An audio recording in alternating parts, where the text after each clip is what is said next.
Hi, so here I'm just sketching out the basic shape of the face that I'm referencing from the photograph, which you'll see on the PowerPoint. You can have multiple choices of different old faces that you can use to draw as reference from.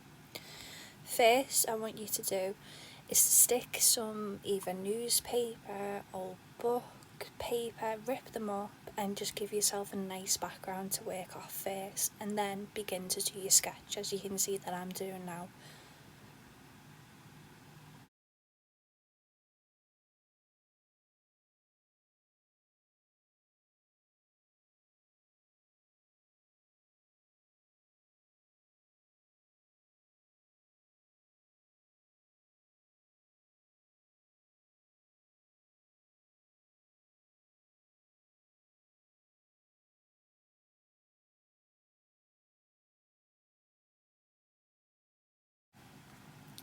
As you can see now, I'm just drawing the guidelines onto the face. So basically all this is these lines are going to guide me how to draw the eyes, the nose and the mouth in proportion to the face.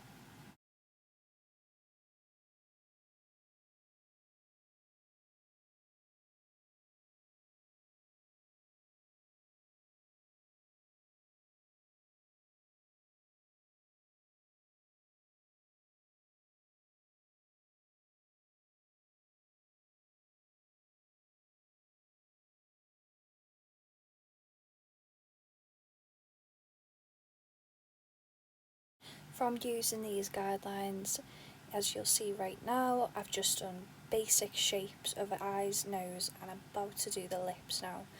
You don't need to focus a lot on how the eyes and the nose look, just try to do as best as you can to get it similar to the reference photo that you're using, because after this step of doing it in pencil, all we're going to be doing is going over it lovely, like the artist Mark Powell, in either biro pen, fine liner or any types of pens that you've got in your home.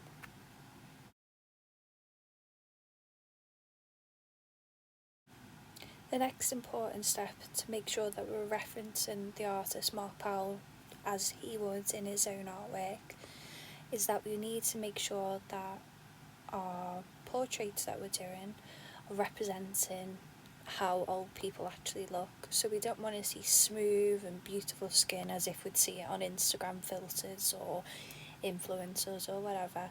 We want to see aged and living skin that someone's lived in their body. So you can see all the wrinkles, you can see every patch of skin that's sagged and has just been lived in and has had a fulfilled life.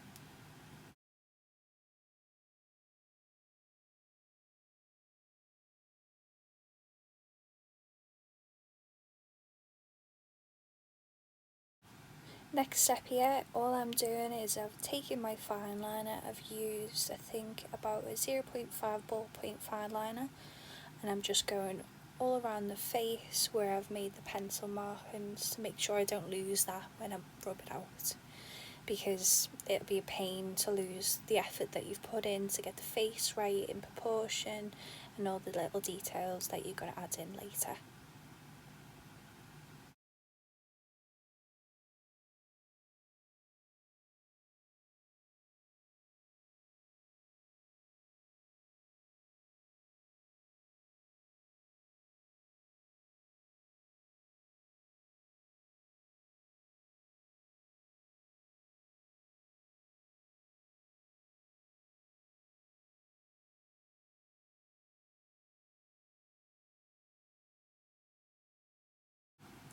What you're about to see now in the next few seconds is now on the nose.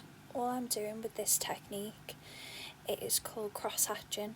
So I'm going in one direction in a diagonal, just flicking my pen up, up, up, up, just to get a shade of detail with a pen, as if you would with a pencil when we are shading. The only difference with this is the harder you press down, the darker the pen's going to be, obviously, and then the lighter you hold it. For example, if you hold it on an angle, you'll get the lightest grey/black, tones, which adds like light and depth to the portrait that you're doing.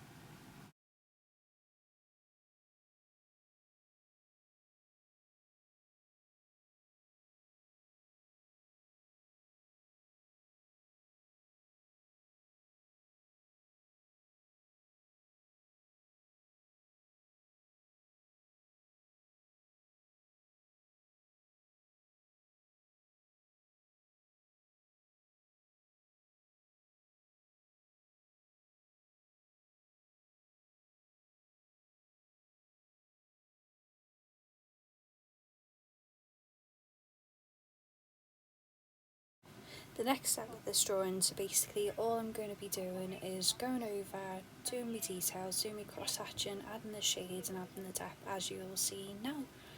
So obviously this is a bit of a jump to what it is now, but all I've done is go over the certain places on the image where you've got the light and you've got the shadow, so where the skin is and the folds, that'd be the darkest points, and where the contours and the face are, they're the darkest points as well. But also you've got to keep in mind to also keep some light spaces, so if you're using white paper, great, keep some spaces quite light if you are using one of the lighter images, and if you're using the darker, do the reverse of that and add detail and depth to the page. Okay, so that's all you need to do for this part. Don't look at it and panic and go, oh no, because it is nothing to worry about. All I'm doing is adding detail, going over the places where I've been, just to add a bit more darkness to the pieces, as you can see here. I'm just going over the skin, adding some shadow, adding some depth, so it looks more skin-like, even though it is being done with a pen. Now, Dr. Young, one of us is apparently off the chart. Is that right? That's correct. Let's stop with the pejoratives off the top. Well, one of us scored higher than Trisha. Correct. Well, on some of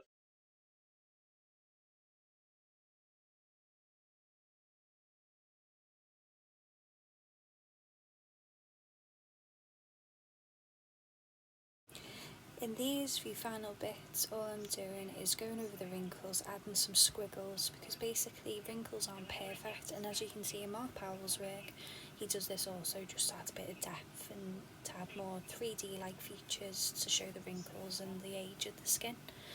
Now you're going to be seeing the reference photo that I used for this piece, and also a full view of what the final piece looks like.